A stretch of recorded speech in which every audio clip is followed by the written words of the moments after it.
Okay, we're here with Bill Ryder, Charter Oak Cycling. He's pretty close to San Diego, just about an hour up the road near Hemet.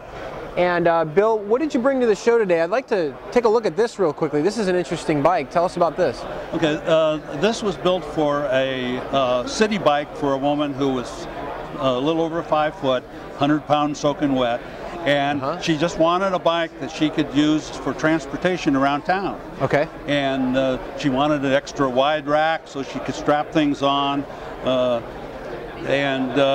set it up for a internal hub, 8-speed internal hub, and a dynamo front hub so that I have light on it. Yep. And then she could have a small bag on the front she could use as a purse if she wanted, or just general. And it's fairly short because she would sit very upright. Yep. But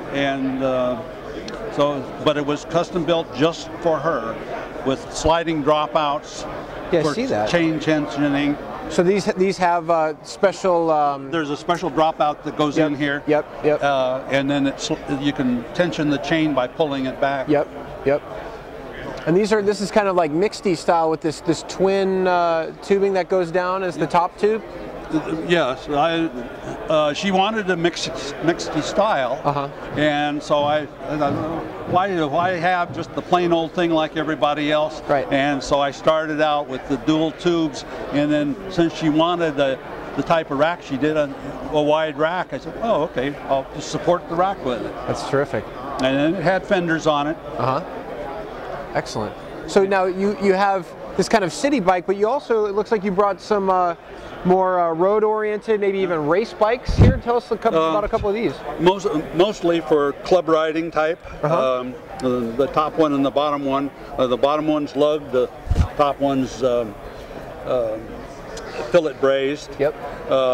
The one in the middle is one that I built a few years ago when the industry was talking about you can't build a steel bike lightweight.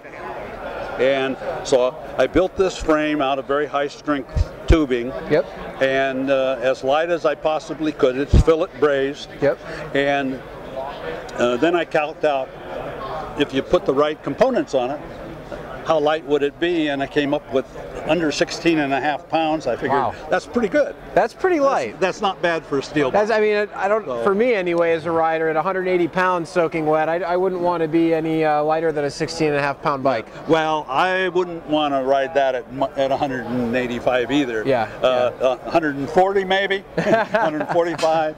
You know, some young guy that wants to race, but I much prefer a comfortable bike, so I'd go for something like the one on the bottom.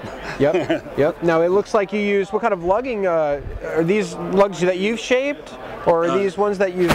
that's a set of Longines fleur-de-lis lugs, and I use that particular set. They takes in all of the things, including the dropouts, and even for the stem. So.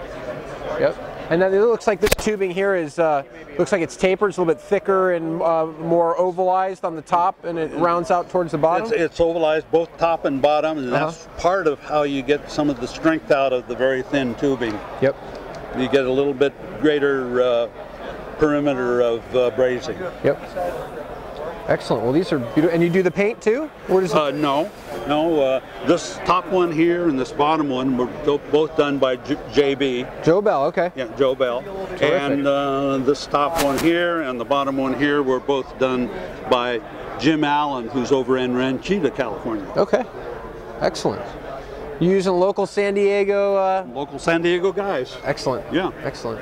Well, Bill Ryder, Charter Oak Cycling. He's a local San Diegan, building frames custom, both lugged, TIG welded, fillet brazed, city, road, club, whatever you want. Check him out. Thanks a lot, Bill. Appreciate it. My pleasure. All right.